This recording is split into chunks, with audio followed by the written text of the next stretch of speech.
Em 1 João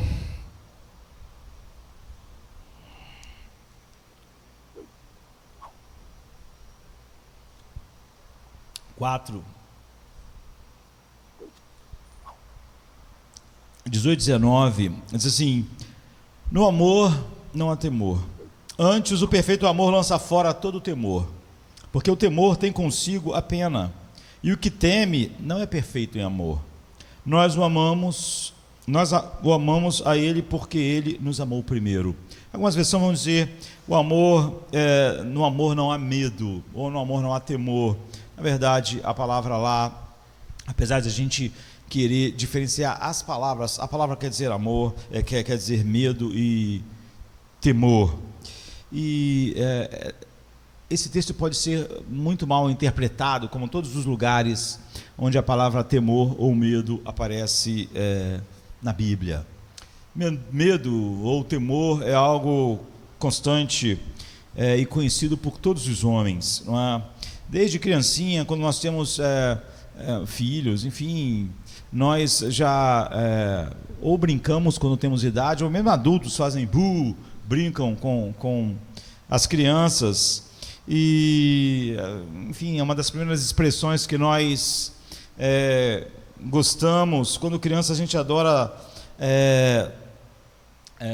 brincar de coisas que parecem um pouco mais perigosas, e ainda que tenhamos medo, gostamos de histórias um pouco assustadoras, não é?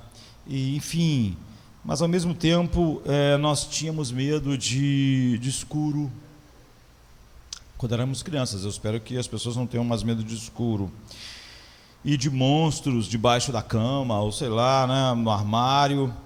E a gente percebe então que o medo é uma coisa que nos repele, mas nos fascina, não é? Por isso que quando a gente vê filme de terror, dá uma certa agonia, que a pessoa escuta um som lá no porão, e você imagina, sai de dentro de casa, né, vai para a rua, mas quase sempre a pessoa abre a porta do porão, acende a luz, começa a descer, e você pensa: não faça isso.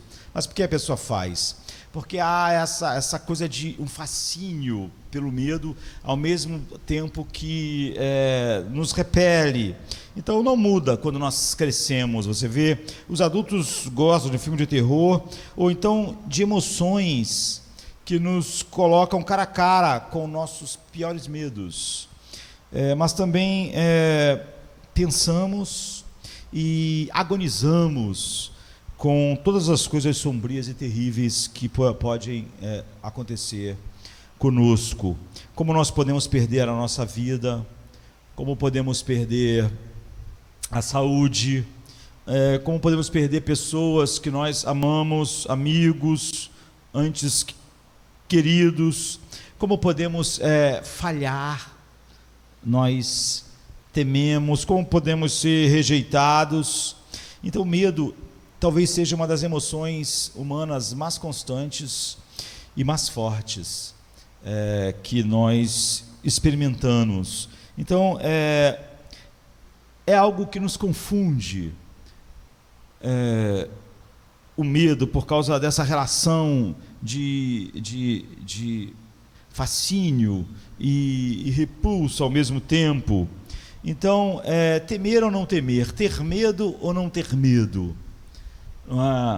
Quando nós chegamos à Bíblia, a imagem parece igualmente confusa, entre aspas, como ela é em nós, de você ter medo de altura, mas então você gosta de, sei lá, de andar numa tirolesa, de andar numa montanha-russa, de pular de paraquedas. O medo da altura, ao mesmo tempo, não abafa totalmente um fascínio por experimentar aquilo dentro dos limites que é possível, né? Você tem medo de altura, mas você então pula de paraquedas, então você pula de asa delta.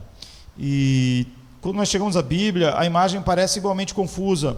O medo ou o temor é uma coisa boa ou ruim? O temor é algo que nós devemos abraçar ou é algo que nós devemos fugir? É algo que nós devemos ser atraído ou é algo que devemos ser repelidos? Muitas vezes as Escrituras claramente veem o medo como uma coisa má. da qual Cristo veio exatamente para nos resgatar. Então a gente viu isso nesse texto aqui que diz, não há medo no amor, mas o amor perfeito lança fora o medo, porque o medo tem a ver com o castigo, e quem teme não foi aperfeiçoado no amor. Em outra versão, no amor não há temor, antes o perfeito amor lança fora o temor, porque o temor tem consigo a pena, ou seja, o medo da pena, do castigo. E o que teme não é perfeito em amor, nós o amamos porque ele nos amou primeiro. Zacarias, pai de João, ele profetizou que a salvação que viria a nós em Cristo significaria que nós, sendo libertos finalmente das mãos dos nossos inimigos, nós poderíamos servir a Deus sem medo, em santidade e justiça diante dele todos os dias. Diz assim Lucas 1, 74, 75, de conceder-nos que, libertados da mão de nossos inimigos, o serviríamos sem temor, em santidade e justiça perante ele todos os dias da nossa vida. O autor de Hebreus concorda com Zacarias. É óbvio que Cristo veio especificamente para, Hebreus 2,15, libertar todos aqueles que com medo da morte estavam sujeitos à escravidão por toda a vida. Então, na verdade, o mandamento mais frequente da Bíblia, aquele que mais se repete é: não temas, não temas. Nenhum outro mandamento é mais repetido para nós, do que esse. Isaías: não temas porque eu sou contigo, não temas porque eu sou teu Deus, eu te protejo, eu te sustento com minha destra fiel. Então, no entanto, repetidamente, a Bíblia nos chama a ter medo, a temer. Talvez, ainda mais estranho, somos chamados a temer a Deus. E o versículo que rapidamente vem à mente de todos nós, talvez um dos mais conhecidos por nós, é Provérbios 9:10, que diz: o temor do Senhor é o princípio da sabedoria. Como eu disse, você vê que tanto lá em 1 João, eu li uma versão e a outra, fala medo ou temor, porque na verdade a palavra é a mesma. É igual quando a gente fala de prova e tentação, é a mesma também. Então, esse é um dos mais famosos, né? O temor do Senhor é o princípio da sabedoria, e o conhecimento do santo é o discernimento. Então, embora esse seja talvez o verso sobre isso mais conhecido, o temor do Senhor é o princípio da sabedoria, não é o único. Isso está espalhado por toda a Bíblia. No início do livro de Provérbios, nós lemos no capítulo 1, verso 7, o temor do Senhor é o princípio do conhecimento. Você vê que é a mesma coisa praticamente.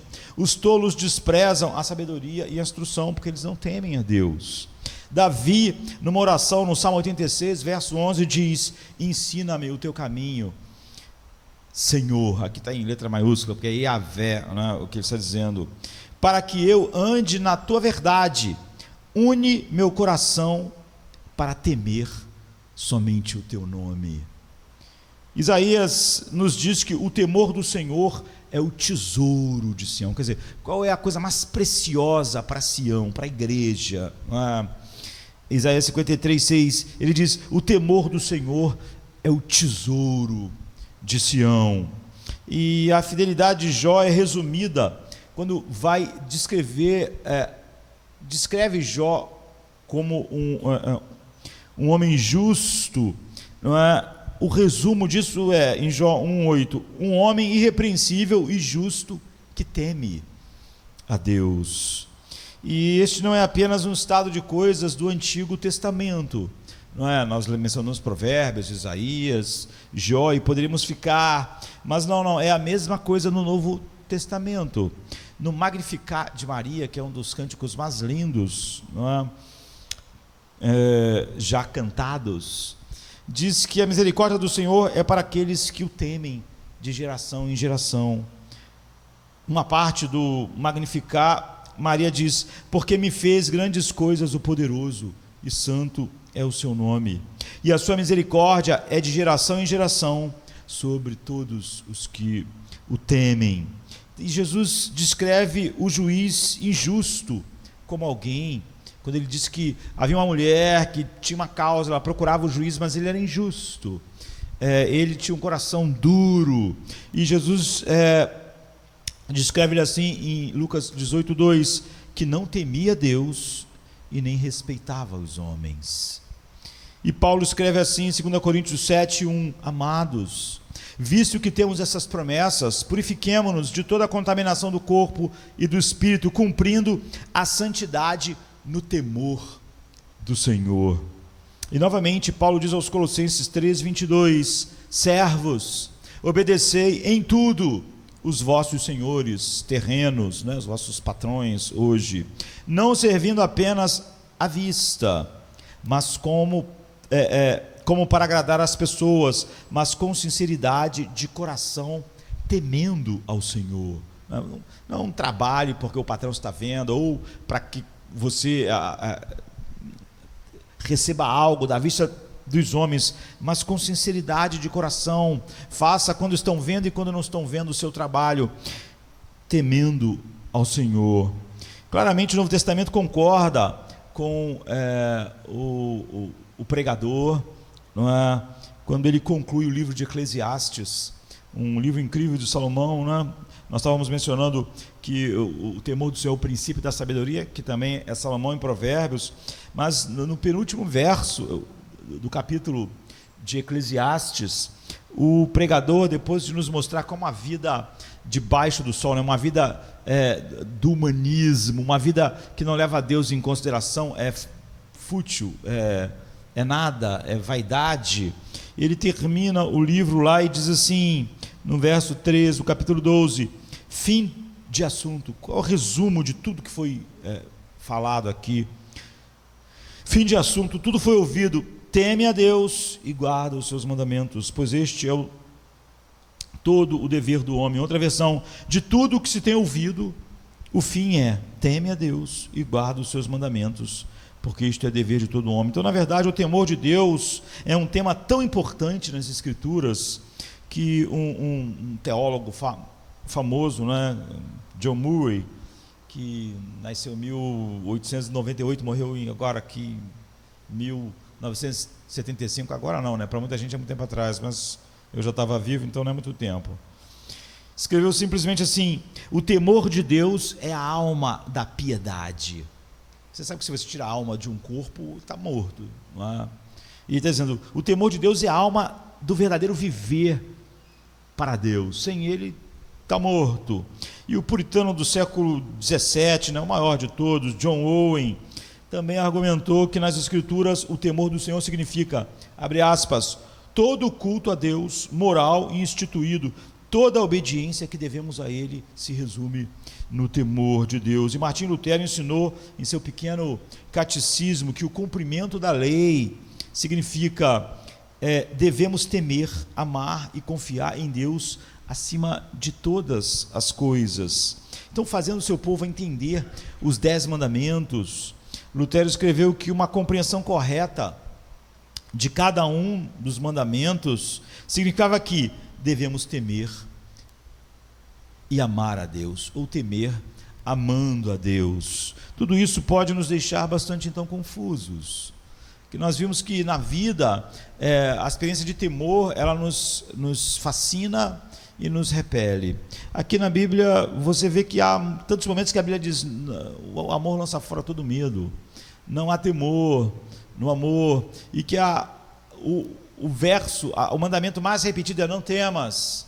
No entanto, você vai ver em todo lugar dizendo tema a Deus. Então isso pode nos deixar desanimados, desejando que o temor de Deus não fosse a ideia mais proeminente da Escritura, de tal maneira que John Murray, por exemplo, diz que ele é a alma da vida, verdadeira vida espiritual. Você pode pensar, nós já temos medo o suficiente, sem acrescentar mais. Muito obrigado, mas não quero acrescentar mais medos aqui.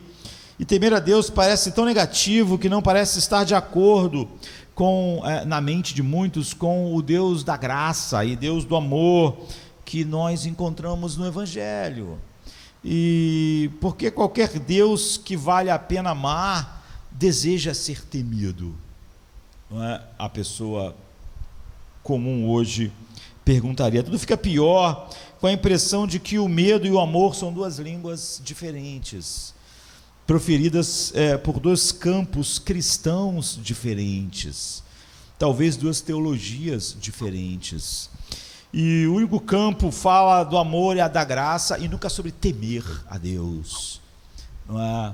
E já outro parece irritado com isso e enfatiza o quanto nós devemos temer a Deus e não a sua graça infinita. Então o temor de Deus é como água fria no amor de cristãos que parecem com a nossa cultura. Nós ficamos com a impressão de que o temor a Deus deve ser algo sombrio, né? Equivalente teológico a nós comermos verdura.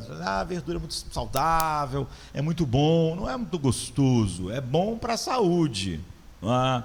Então nós começamos a pensar no temor como algo assim, é aquilo que é sombrio, é o equivalente à alimentação saudável, que ninguém gosta muito, algo que os fanáticos de saúde teológica, igual os fanáticos de saúde, que estão sempre imaginando o que vão comer, o que não vão, né? Parece que é o correspondente teológico da saúde teológica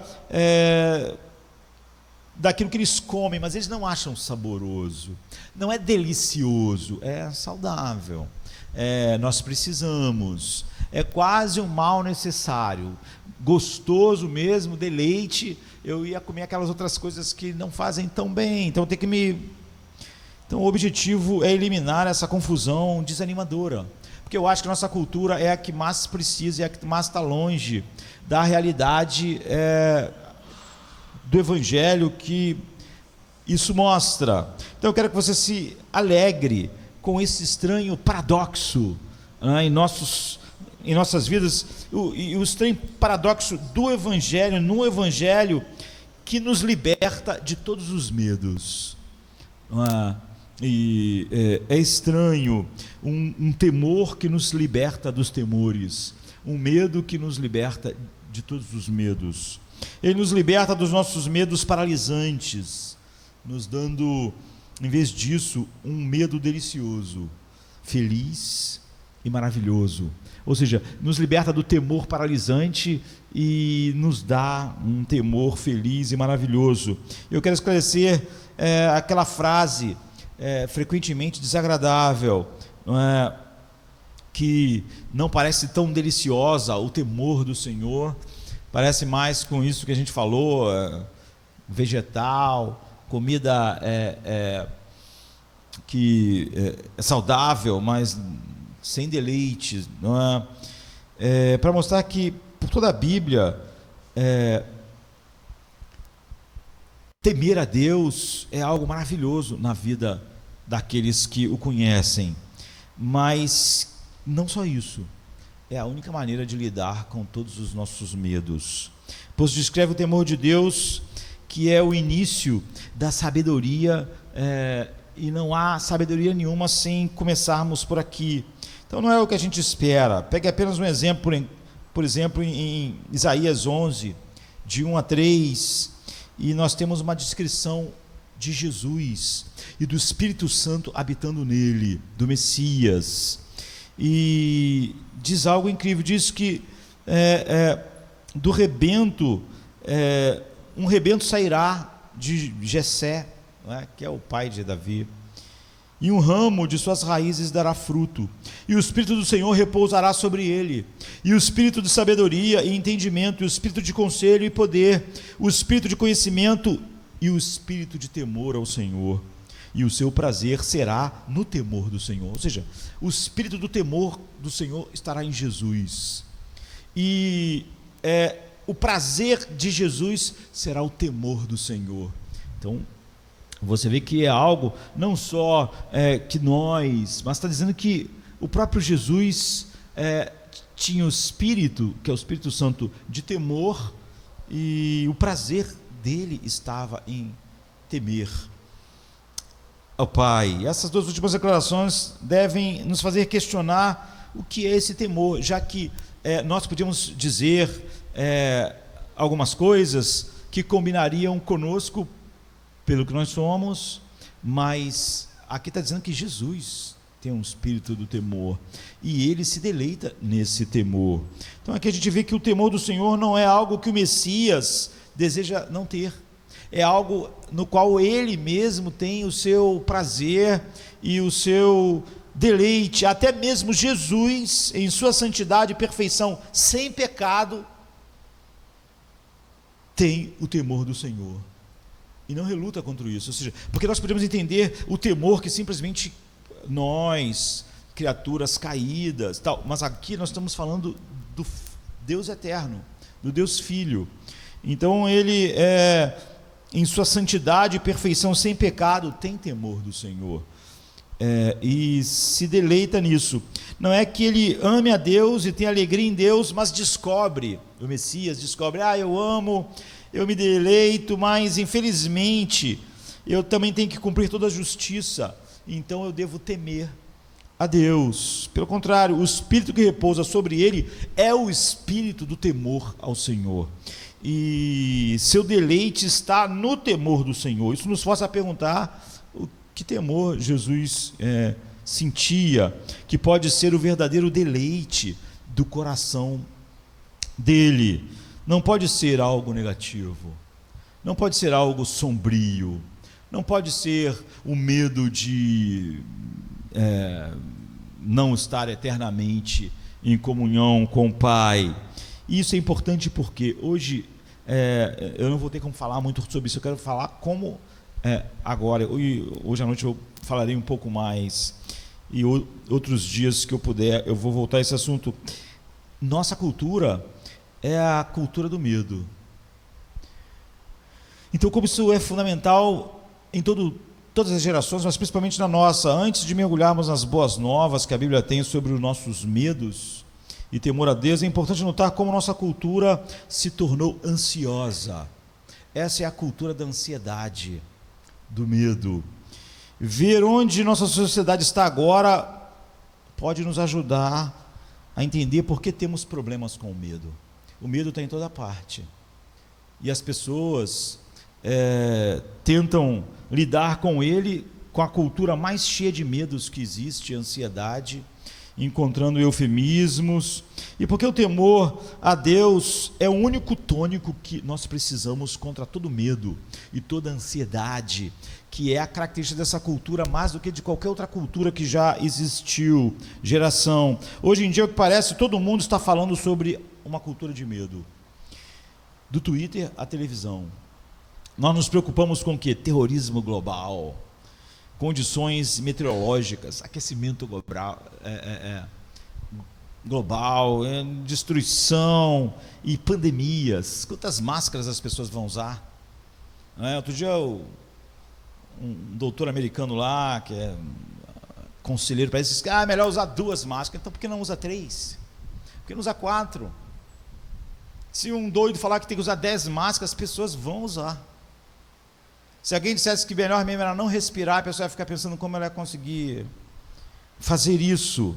E nós temos medo, então, de turbulências políticas, e campanhas políticas, eleições e políticos. De maneira rotineira, a retórica do medo é usada para impulsionar suas ideias, porque as pessoas sabem que o medo impulsiona as pessoas, leva as pessoas. E em nosso mundo digitalizado, a velocidade com que as informações e notícias são disseminadas significa que somos inundados com mais motivos de preocupação do que nunca. Nós sabemos quantas pessoas morreram hoje. É fácil você, com algumas tecladas, saber exatamente quantas pessoas morreram no dia de hoje, de todas as formas possíveis. Então, medos de que uma vez, medos que nós nunca teríamos compartilhado, cruzou o mundo em segundos e estão globalmente agrupados. Nossas rotinas diárias particulares estão repletas ainda de más fontes de ansiedade. E veja, nossa dieta, por exemplo, se você escolher a versão completa do menu, não é? Você fica pensando, vou ter um ataque cardíaco, não é? Isso aqui é delicioso, mas isso aqui faz mal ao coração. E, no entanto, nós somos regularmente confrontados com a última descoberta da ciência, que a alternativa de baixa caloria que nós escolhemos comer causa mais câncer de intestino, ou é prejudicial a alguma outra coisa no corpo humano, e a gente fica pensando, meu Deus, eu vim para essa alimentação que parecia tão melhor do que a outra, para não dar ataque cardíaco, mas agora os cientistas estão dizendo que isso aqui pode provocar o câncer tal, e assim, um medo abaixo da superfície começa no café da manhã. Eu penso na paranoia que cerca a criação dos filhos hoje. O medo é válido, mas normalmente exagerado, não é? Das coisas que podem acontecer, das balas perdidas de um sequestrador, de doenças, enfim. Não é surpresa então que agora se espera que as universidades americanas no Brasil falam de espaços seguros e nunca antes vistos para proteger os alunos, como agora, porque as pessoas não podem ouvir coisas que perturbam elas ficam desequilibradas. Então as universidades querem lugares sem discurso de ódio, porque senão as pessoas não vão conseguir ouvir, as pessoas não conseguem nem ouvir coisas que desagradam elas, opiniões contrárias. Elas querem viver num ambiente em que todo mundo fale só o que ela gosta, só o que ela concorda, chama de espaço seguro. É uma maneira de calar ideias divergentes. Por quê? Porque não é que as pessoas não concordem com algo, elas não podem mais ouvir algo que elas não concordam, elas ficam mal, elas não podem, aquilo, tem que ter um espaço onde aquilo não seja dito, aquelas coisas não sejam ditas. As crianças cresceram tão protegidas que não se espera que elas sejam capazes de lidar com críticas, ou com opiniões opostas, ou com opiniões negativas. Nós queremos proteger nossos filhos de todas as opiniões negativas que vão ferir a sua autoestima e ferir os seus pequenos egos, e nós queremos protegê-los, e nós queremos criar isso. É apenas um indicador de que eles são considerados muito frágeis,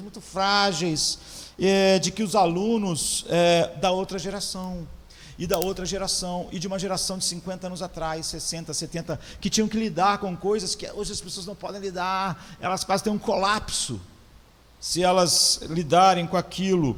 No entanto, é óbvio, é meio pejorativo chamar a nossa geração de floco de neve, apesar de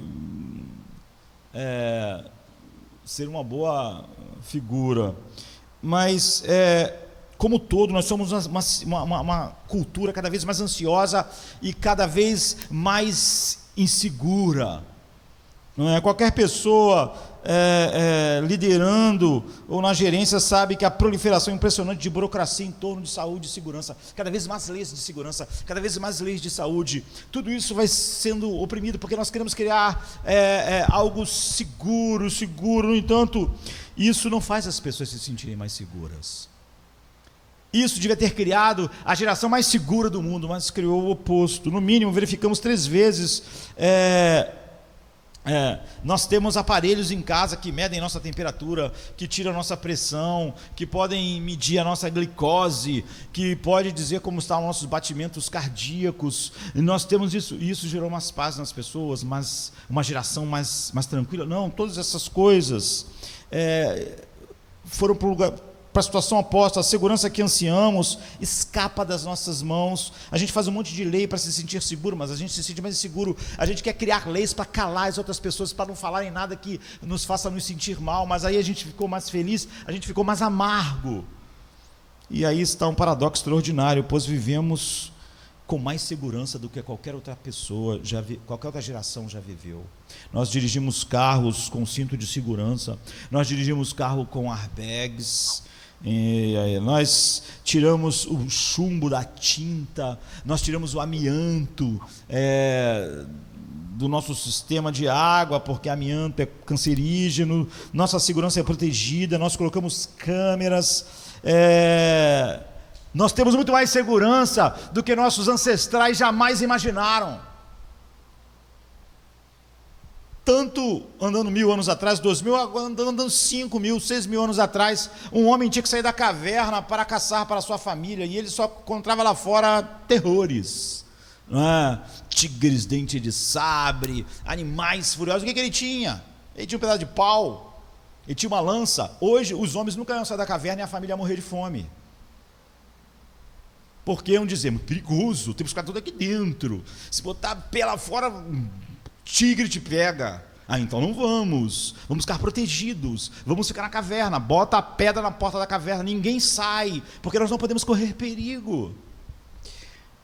Então nós temos antibióticos para proteger de infecções que em outros séculos seriam fatais. A maioria das infecções que nós temos e passamos várias vezes na vida tiravam a vida das pessoas, portanto a expectativa de vida era baixa. As pessoas, por qualquer coisa, furavam o dedo num espinho e elas infeccionavam, elas morriam. O dente infeccionava e elas morriam. Mas em vez de nós nos alegrarmos, em vez de nós pensarmos, olha que geração maravilhosa, quanta segurança à nossa volta, estamos nos tornando em direção a um apocalipse de medo e ansiedade. Embora sejamos mais prósperos e seguros, por mais que Salomão tenha sido a glória de Salomão, certamente ele não se alimentou na qualidade que nós nos alimentamos, mesmo reis no passado. Então, embora tenhamos todas essas coisas, a segurança se tornou o santo graal da nossa cultura. Tudo é para proteger, tudo é para dar segurança. Davi viveu a vida inteira adulta no vale da sombra da morte. Ele diz no Salmo assim, ainda que eu ande pelo vale da sombra da morte, você vai com a sensação de que Davi algumas vezes esteve no vale da sombra. Não, ele ficou 15 anos com Davi com Saul caçando ele para matar ele.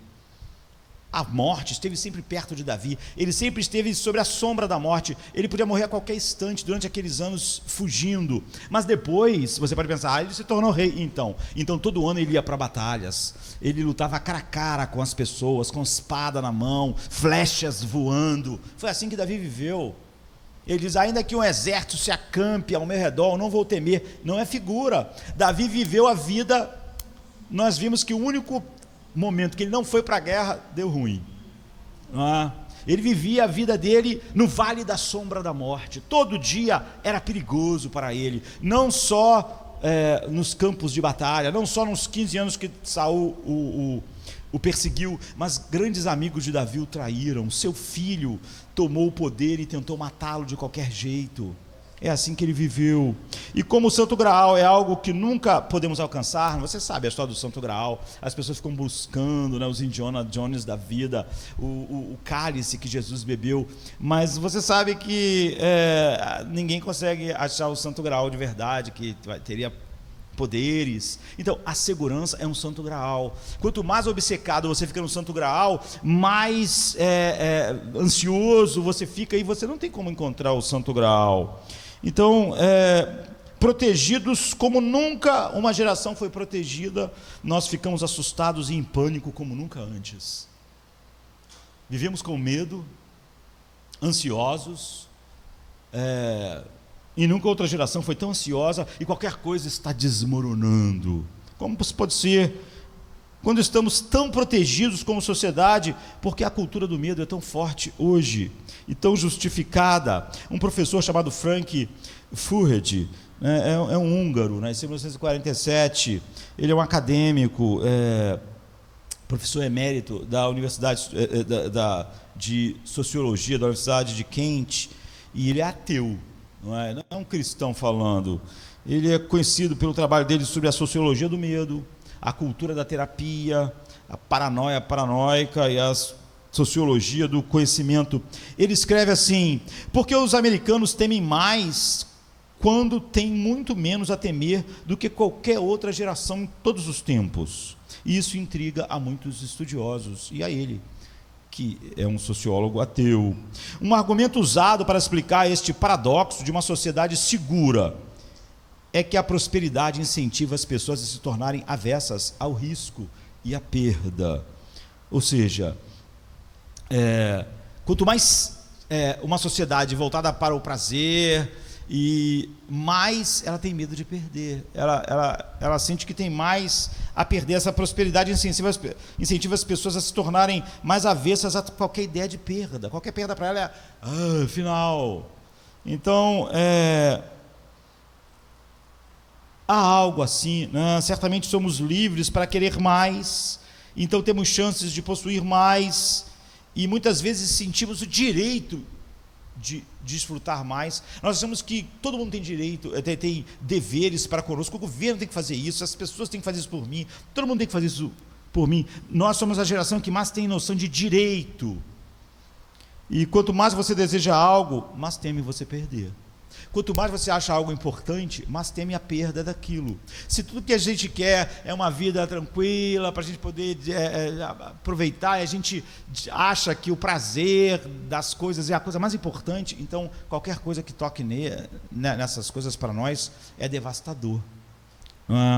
Então, quando sua cultura é hedonista, quando sua religião é terapêutica, só pensa nas coisas espirituais do ponto de vista, como é que vai fazer bem a mim? Como é que vai consertar isso em mim? Seu objetivo é uma sensação de bem-estar.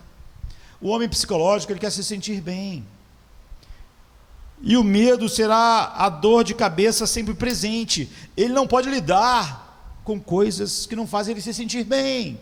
Ele não tem anticorpos para isso, ele não tem como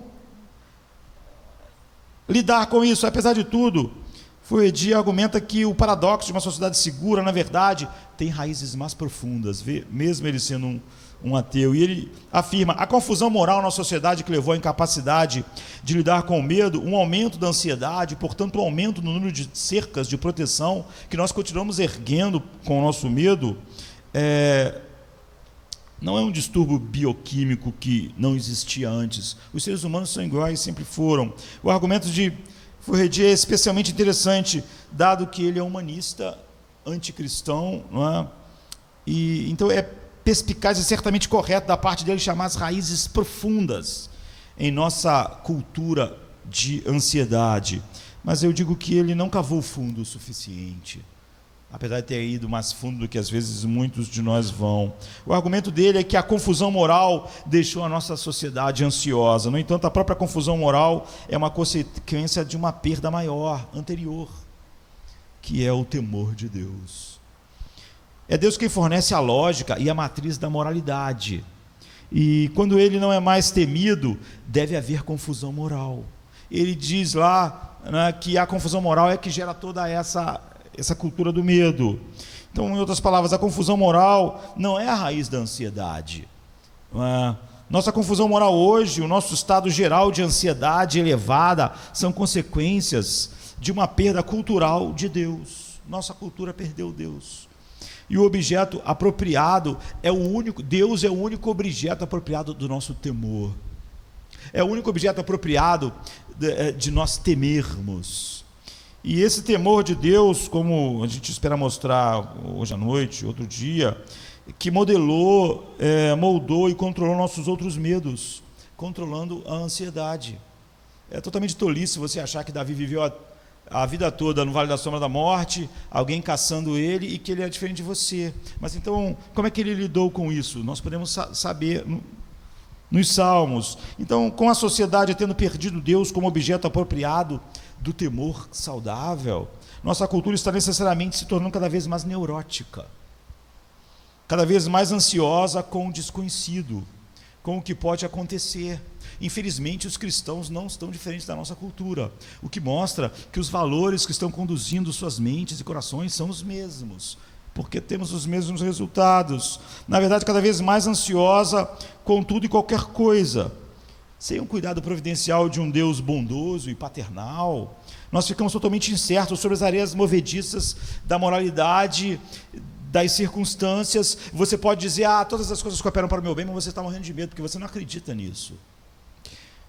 Ao expulsar Deus da nossa cultura, outras preocupações, desde saúde pessoal, até a saúde do planeta, até o que vai acontecer com a igreja, assumiram um caráter divino e supremo em nossas mentes. Coisas boas se tornaram ídolos cruéis e impiedosos, e agora nós tememos demais perder essas coisas, e assim nós nos sentimos o que? Extremamente frágeis, porque percebemos que não podemos controlar isso, e então desmoronamos. Não mais ancorada a sociedade em Deus, ela agora está flutuando no oceano sem rumo, onde o medo é uma resposta a algo específico, a ansiedade é mais uma condição geral, é uma atmosfera que nós respiramos, várias coisas que tiram de nós a sensação de segurança, de bem-estar. Ela é algo meio que onipresente, assim, em vez de ser algo específico. Então a ansiedade pode, portanto, se prender a qualquer coisa, porque ela já está em nós, ela vai se prender na próxima coisa preciosa que eu acho que vou perder ou que não estou tendo. Então, em um minuto, estamos preocupados com o clima no mundo, no outro minuto estamos preocupados com uma pandemia no mundo, no outro minuto nós estamos preocupados com o meu sustento no mundo, no outro segundo eu estou preocupado com o casamento no mundo, com os meus filhos. Você vê, o medo e a ansiedade vai pulando de coisa para coisa, e isso é o terrível legado do ateísmo. A sugestão de que nossa perda do temor a Deus é a causa raiz da ansiedade de nossa cultura é um verdadeiro golpe no ateísmo, porque o ateísmo disse que ia acontecer exatamente o contrário. O ateísmo vendeu a ideia de que se você libertar as pessoas da fé em Deus, isso as libertaria do medo. Bertrand Russell, que foi um filósofo, matemático, um filósofo talvez um dos mais influentes, nasceu em 1872, morreu em 1970, quase 100 anos, ele é um filósofo importante. Ele tem um discurso famoso que ele proferiu em 1927, e o nome do discurso era "Por que eu não sou cristão?". Uma parte do discurso diz assim: a religião é baseada, eu acho, principalmente, inexoravelmente no medo. Em parte é o terror do desconhecido, e em parte, como eu disse, o desejo de sentir que você tem uma espécie de irmão mais velho que estará ao seu lado em todas as suas dificuldades e disputas. O medo é a base de tudo. Medo do misterioso, medo da derrota, medo da morte. O medo é o pai da crueldade, e, portanto, não é de se admirar que a crueldade e a religião tenham andado de mãos dadas. É porque o medo está na base dessas duas coisas. Neste mundo, podemos agora começar um pouco a compreender as coisas um pouco e dominá-las com a ciência, que tem forçado, ele é um filósofo ateu, que tem forçado o seu caminho passo a passo contra a religião cristã, contra as igrejas e contra a oposição de todos os antigos preceitos. A ciência pode nos ajudar a superar esse medo covarde em que a humanidade viveu por tantas gerações. A ciência pode nos ensinar, e eu acho que nossos próprios corações podem nos ensinar, não mais procurar apoios imaginários, não mais inventar aliados no céu, mas sim olhar para nossos próprios esforços aqui embaixo para tornar este mundo um lugar adequado e seguro para morar, em vez do tipo de lugar que as igrejas em todos os séculos fizeram. Então, embora Bertrand Russell, como um dos filósofos mais importantes do último século, ateu inglês, tenha tragicamente entendido mal o que significa para o cristão temer a Deus, a gente luta para não rir. Lendo as grandes obras de Bertrand Russell, a gente luta para não rir porque a profecia dele se revelou totalmente imprecisa. A nossa cultura, por grandes mentes como a de Bertrand Russell, abandonou Deus, e agora nós temos a cultura do medo. Todo mundo vive ansioso, desesperado, precisando de terapia, de tudo. A profecia dele aconteceu exatamente o oposto. As pessoas tiraram Deus e elas vivem com mais medo, ansiedade e terror do que qualquer outra cultura que já viveu, mesmo vivendo na melhor época, na melhor de todas as épocas. Então, muito pelo contrário, o ponto reconhecido pelo professor tão ateu quanto Bertrand Russell, mas que está aqui ainda no mundo, Frank Furedi diz que se tornou talvez o especialista global em nossa cultura moderna, e ele colocou essa cultura com o nome de a cultura do medo, a sociedade paranoica. Claro, não foi apenas Bertrand Russell que argumentou que mais autodependência e menos temor a Deus ajudariam a nós. toda a premissa do iluminismo que deu forma ao humanismo secular que nos cerca, que está em todo lugar, impregnado em todas as mentes, era que o avanço do nosso conhecimento dissiparia os nossos problemas e nossos medos supersticiosos. E essa confiança na razão humana, na mente humana, foi retratada classicamente lá no início, no frontispício dos pensamentos racionais, maravilhosamente ambiciosos, por exemplo, de Christian Wolff, falando sobre Deus, sobre a alma humana, sobre o mundo. Ele é um filósofo alemão importante entre Leibniz e Immanuel Kant. Assim, e a imagem que ele pinta mostra o feliz sol do conhecimento, do iluminismo, iluminando o velho mundo sombrio da fé, afastando as trevas dos medos e das superstições, e o homem podendo finalmente viver livre de medos. E um pensamento alegre, de fato, para o século XVIII foi, mas novamente nós temos vontade de rir ao ler as suas obras, porque nós estamos vendo o mundo, e aconteceu exatamente o oposto do que ele dizia, o que ele pensava. Hoje, embora todos nós amemos nossos smartphones e GPS, nós reconhecemos que o avanço do conhecimento é uma bênção mista, né? Pois agora está muito claro que as novas tecnologias têm consequências que a gente não podia prever. Quando, por exemplo, você comprou um smartphone pela primeira vez, não tinha ideia de como isso afetaria o seu comportamento social, e seus padrões de sono, e seus medos sendo amplificados. Quando você usou a mídia social pela primeira vez, você viu algum bônus em potencial, mas não tinha ideia de como isso alimentaria seu medo de perder, seu medo de não ser reconhecido, seu medo de ninguém ligar para quem você é. Mas conhecimento não significa menos medo, frequentemente significa mais medo. Você acha que existe só um vírus no mundo? Você realmente acha que esse mundo não está cheio de vírus?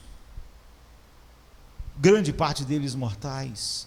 Quanto mais conhecimento, não é menos medo, mas tem um efeito contrário. Se não houver algo realmente maior do que essas coisas, talvez a maior ironia seja que a ansiedade flutuante como um oceano que enche toda a nossa sociedade iluminada, né? Ateia, humanista secular, não é nada mais do que a mesma superstição que pensávamos que o conhecimento iria erradicar. A maioria dos cristãos, fruto da cultura materialista, ateísta, realmente acredita agora, junto com todo mundo, que tudo é uma questão da sua matéria, tudo é uma questão da massa encefálica, tudo é uma questão de falhas bioquímicas, senão ele seria feliz. Ele está na expectativa de que realmente alguém vai encontrar um comprimido que conserte isso. Em 1866, Charles Kingsley proferiu uma palestra em Londres, chamada Superstição. E nessa palestra ele fala exatamente sobre como, apesar de tudo aquilo que o iluminismo prometeu, as pessoas continuavam cheias de medos e supersticiosos, e que as coisas indutoras de medo permaneceram em sua época. E agora, 100 anos depois, a mesma coisa. A tecnologia não eliminou nosso medo em nada, não é? E todo o afastamento do temor a Deus não fez as pessoas ficarem menos ansiosas, medrosas, paranoicas, como o próprio sociólogo ateu chama a nossa sociedade da sociedade do medo, da sociedade paranoica, terapêutica. Por exemplo, há 100 anos atrás, em 1918, a gripe espanhola, ela foi uma tragédia de proporções imensas, não é? O influenza H1N1 matou 50 milhões de pessoas no mundo. 50 milhões de pessoas. Isso já é um número absurdo para nós imaginarmos para os dias de hoje. 50 milhões de pessoas morrendo da gripe espanhola, mas nós temos que entender que a população do mundo era muito menor do que é hoje.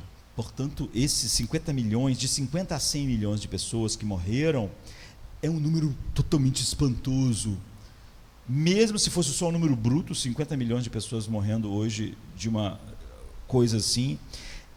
Agora, se fosse proporcionalmente, ainda seria mais assustador ainda.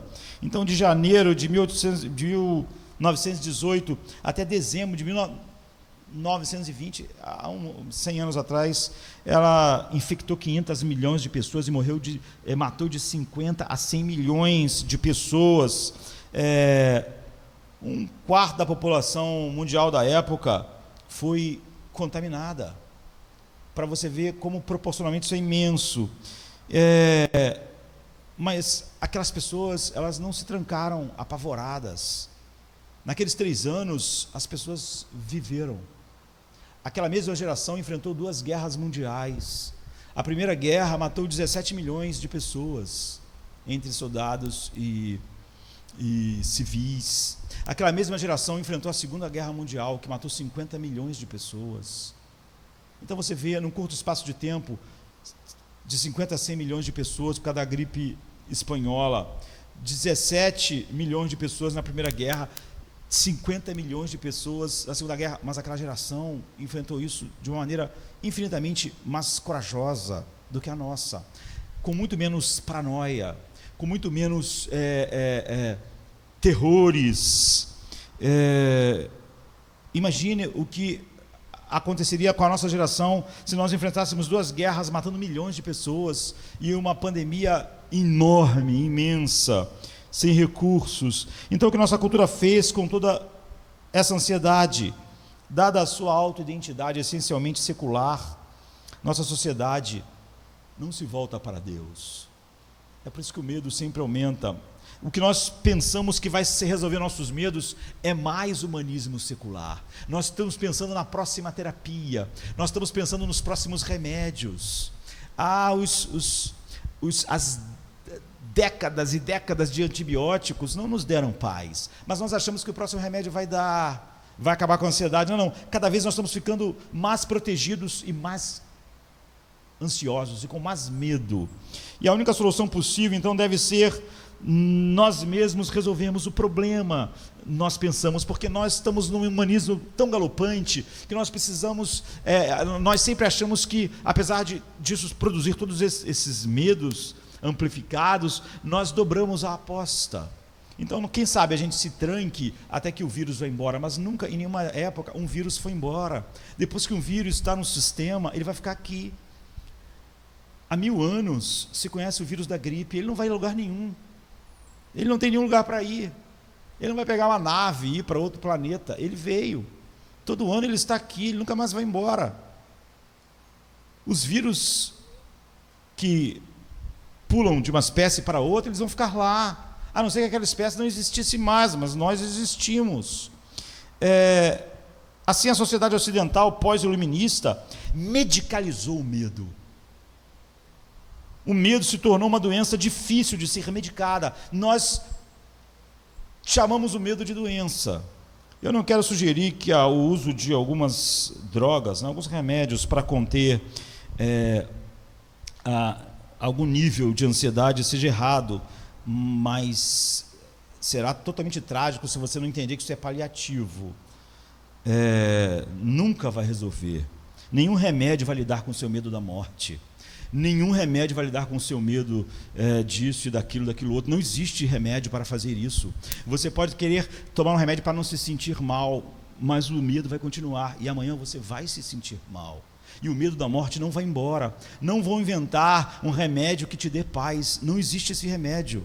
Não existe nada, nem agora e nem na frente, que vai trazer você poder viver uma vida em que você não seja escravizado pelo medo da morte, a não ser algo que não assim. Não existe essa droga. A droga que vai fazer você ter tranquilidade, não ter ansiedade, com medo de perder dinheiro, com medo disso, com medo de não ser amado, com medo de não ser aceito, com medo. No entanto, essa tentativa de erradicar o medo como erradicaríamos uma doença, efetivamente se tornou conforto.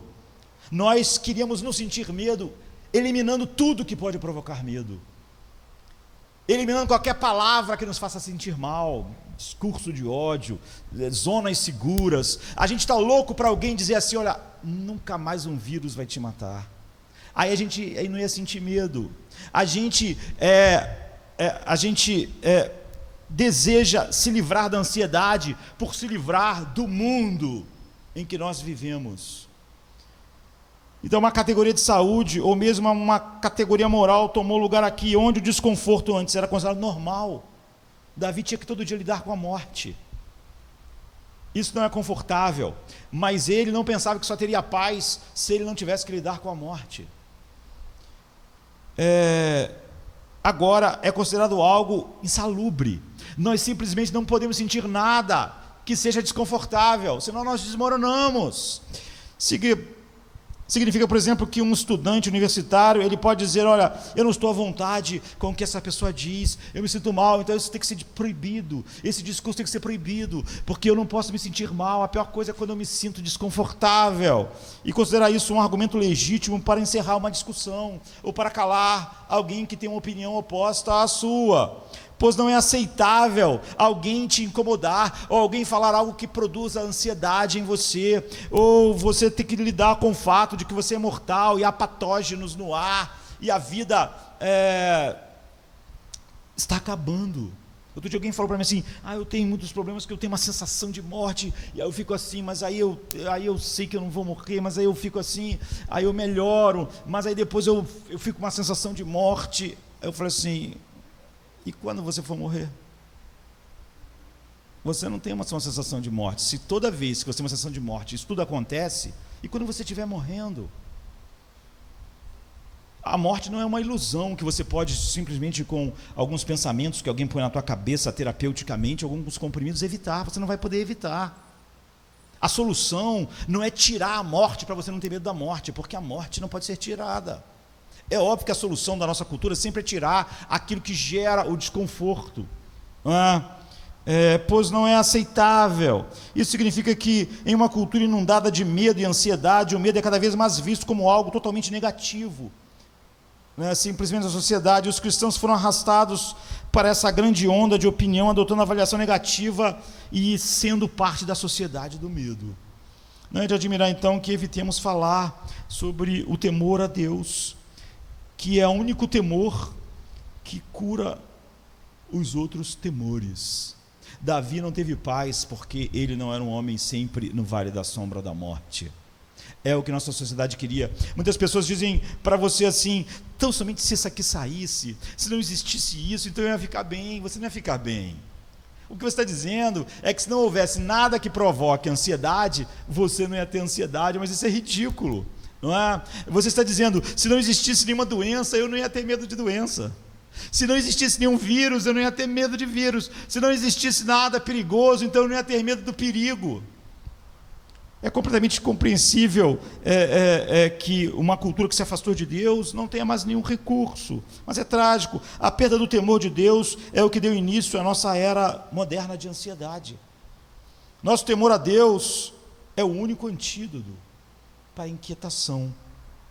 Então, em contraste com como as coisas são hoje, os cristãos das gerações anteriores, eu comecei o culto hoje falando sobre alguém que, mais novo do que eu, morreu queimado numa fogueira por causa do Evangelho. Então, os cristãos das gerações anteriores que abraçaram o temor de Deus conseguiram falar do medo como uma combinação invejável de ternura, otimismo e maturidade. Por exemplo, John Flavel, que é um dos da última geração de puritanos, nasceu em 1627, morreu em 1691. Há um clássico dele chamado Um Tratado Prático sobre o Medo. Ele mostra uma comovente sensibilidade à angústia mental que nossos medos podem causar. Ele diz assim: entre todas as criaturas que Deus fez, exceto os demônios, o homem é o mais apto e capaz de ser seu próprio algoz. E de todos os flagelos com os quais ele açoita e aflige sua mente e corpo, nenhum é considerado tão cruel e intolerável quanto os seus próprios medos. Quanto pior os tempos parecem ser, mais a mente precisa de socorro e encorajamento para afirmá-la e fortalecê-la para os encontros difíceis. Mas da pior perspectiva, o medo inflige as feridas mais profundas e perigosas na mente do homem, cortando os próprios nervos de sua fortaleza passiva e a capacidade dele enfrentar as coisas que o atemorizam.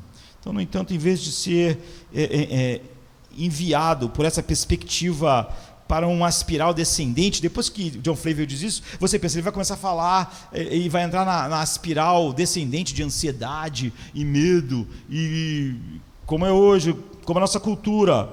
Flavel é otimista e prestativo por causa de tudo que o Evangelho é para ele, pois ele tem uma resposta clara para o medo. E feliz, na raiz da maioria dos nossos medos, ele argumenta, está a nossa descrença. Se os homens cavassem até a raiz dos seus medos, ele diz, certamente vão encontrar a descrença ali. Jesus diz assim em Mateus 8:26, por que temeis, homens de pouca fé? E John Flavel diz assim, quanto menos fé, mais medo ainda. O medo é gerado pela descrença, e a descrença é fortalecida pelo medo. E, portanto, toda a habilidade do mundo nunca pode nos curar da doença do medo, até que Deus primeiro nos cure de nossa incredulidade. Cristo, portanto, adotou o método correto para livrar seus discípulos do seu medo, repreendendo a sua incredulidade. Jesus, para livrar eles do medo, repreendeu de fato não o medo em si, disse, homens de pouca fé. A ansiedade cresce melhor no solo da descrença. A sociedade que baniu Deus está paranoica com o medo e a ansiedade. Ela tem mais conforto, ela tem mais drogas, ela tem mais remédios para doenças, ela tem a maior expectativa de vida, mas ela está com mais medo, mais problemas, virou uma cultura de medo. Tudo que causa desconforto é algo que ela não sabe lidar. E a fé, então, se a ansiedade cresce melhor no solo da descrença, ela murcha em contato com a fé verdadeira, porque ela precisa do solo da descrença para crescer. E a fé é fertilizada pelo temor de Deus, como John Flavel vai demonstrar no restante do seu grande tratado, da sua grande obra. Então Flavel viu que o que lutamos para ver hoje, que nem todos os medos são iguais, ruins, doentios ou desagradáveis. Ele argumentou que devemos distinguir entre esses diferentes tipos de medo, entre o medo correto e o medo que mata os medos. E é isso que nós queremos fazer, é disso que nossa sociedade precisa, é disso que a nossa sociedade precisa ver nos cristãos de hoje. Você pode achar que simplesmente é um homem que tinha uma constituição bioquímica do cérebro maravilhosa, John Bradford, para dizer para o seu companheiro de igreja, de ministério, na hora de estar sendo levado para a fogueira, não tema, meu querido amigo, essa noite nós cearemos com Cristo. Você vê, o que está fazendo isso não é nenhuma combinação bioquímica, é a certeza de que ele estaria naquela noite com Cristo. Então você vê, a fé verdadeira é o antídoto contra o medo, mesmo quando nós estamos falando numa fogueira. E hoje, nesse calor do Rio de Janeiro, nós podemos imaginar um pouco melhor, apesar de ser tão distante.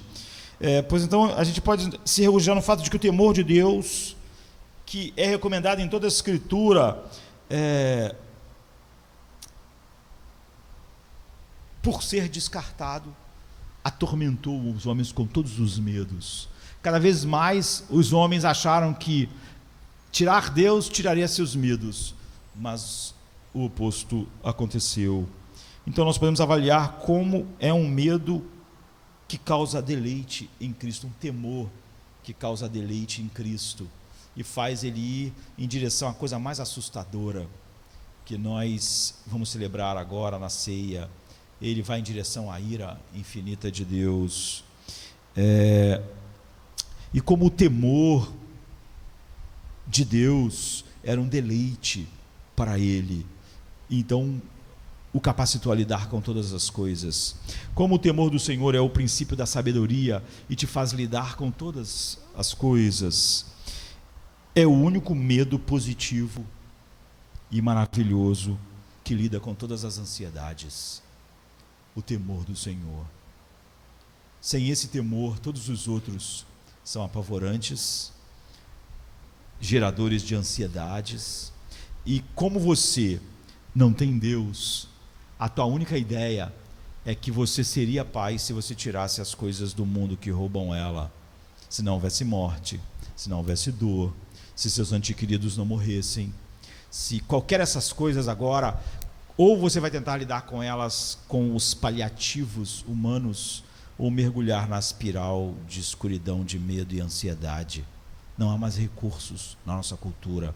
E essa falta de recursos não é reconhecida apenas por nós, com nossas Bíblias na mão, mas os grandes pensadores ateus determinaram, eles mesmos, alcunhas como sociedade do medo, sociedade terapêutica, sociedade da ansiedade, porque eles mesmos veem que quanto mais esse mundo se tornou cheio de leis proteger a saúde, a alimentação, a segurança, o clima, remédios para proteger, vacinas para proteger, as pessoas estão mais apavoradas, mais ansiosas, precisando de mais, tentando lidar cada vez mais com a ansiedade, e todos justificam isso como se fosse uma doença, não é? E todos ficam esperando que realmente alguém vai encontrar um remédio físico, um remédio feito em laboratório, que vai lidar com os medos, ansiedades, para finalmente as pessoas experimentarem um pouco de paz.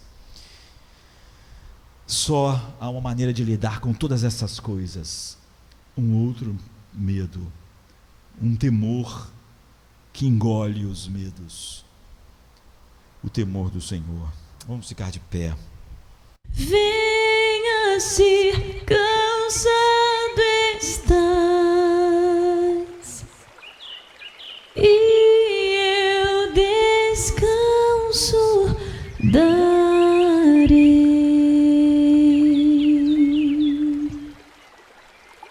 Tu descansarás.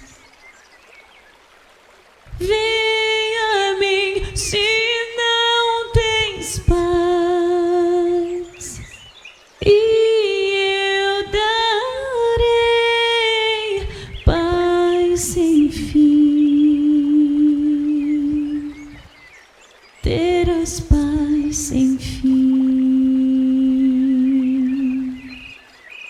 O meu jugo é leve, o meu fardo graça dá. Tome tua cruz, te darei a paz.